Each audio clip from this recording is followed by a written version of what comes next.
So before I start, I would like everyone in the audience to raise up their hands if you do or have any of the following. Number one, has a mobile or cellular device with internet connectivity. Wi-Fi, mobile data. So pretty much most of us. Great. Secondly, uses the internet at least, if not more, than 2 hours a day. We're all guilty of it. So yeah, of course. On average, it said that human beings use internet 9 hours a day on average, so it's pretty crazy how much you can use it. And of course, most importantly, is a member of any formal social media service, like of Facebook, Instagram, Snapchat, even WhatsApp and Pinterest are social media sites, by the way. So. Okay, thank you. So before social media became such a dominant part of our lives, people were extremely limited in the means in which they can interact with one another. In other words, we were limited largely to the people that we knew in person due to technological limitations. But since the emergence of the internet and with the social media, networking has become faster and has enabled us easy access to information from right across the globe. Whether it's updating a Facebook status, sharing funny cat videos on 9gag, or trying to fit a joke into 140 characters on Twitter, we're truly in the age of social and technological innovation.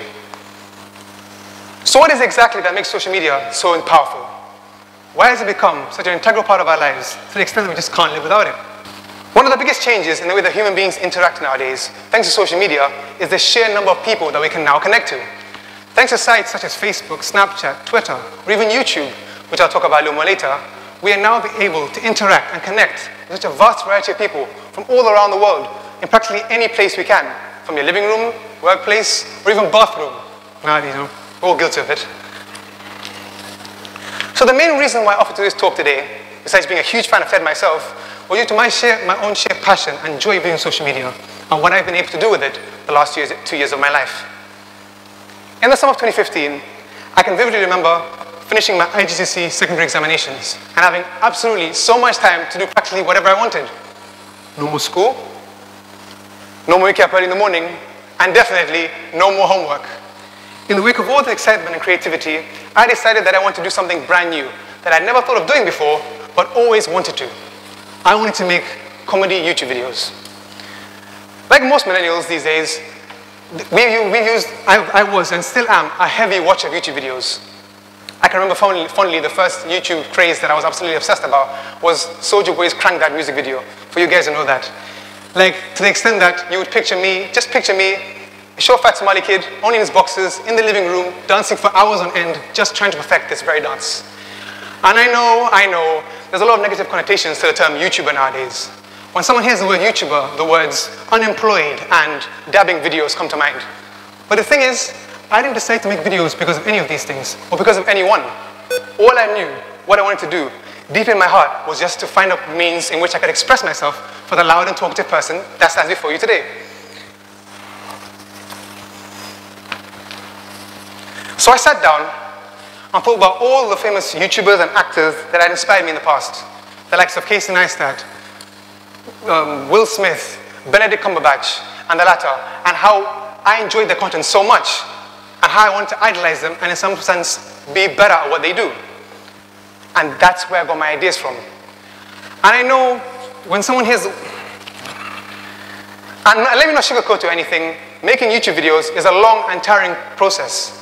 From having to plan the videos, to actually having to film the videos, and having to refilm the videos over and over again, which just can't say a single sentence without going on a start of it.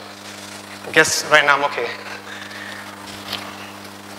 So I remember the first time I shared one of my videos on Facebook, and just watching my inbox practically explode with messages and comments from friends and family that I'd practically not talked to in years, asking me questions like, why are you doing this? What are you trying to do? Who are you trying to impress? How much money are you making, if not any? Due to this, there was a brief moment in time where I can honestly say that I began to doubt and question whether to continue making videos and whether the videos were getting the support that I needed from them. But then the first subscriber came in, and the second subscriber, and the third subscriber, and then the fourth subscriber, and so on and so forth, until I began to realize that what I was doing was actually being noticed and that people were actually enjoying the content that I had worked so hard and put so much effort into making. Due to this, I would like to thank each and every one of those people who discouraged me in the past into making videos, because without them, I wouldn't have realized this and be standing here before you giving this speech today.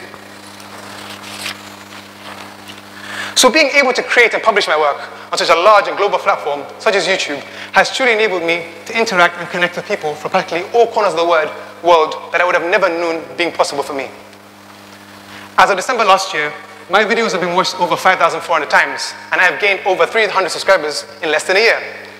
And I know, this may seem like absolutely nothing compared to all the other mega YouTubers out there with their millions of subscribers and billions of views, but the thing is, I can confidently say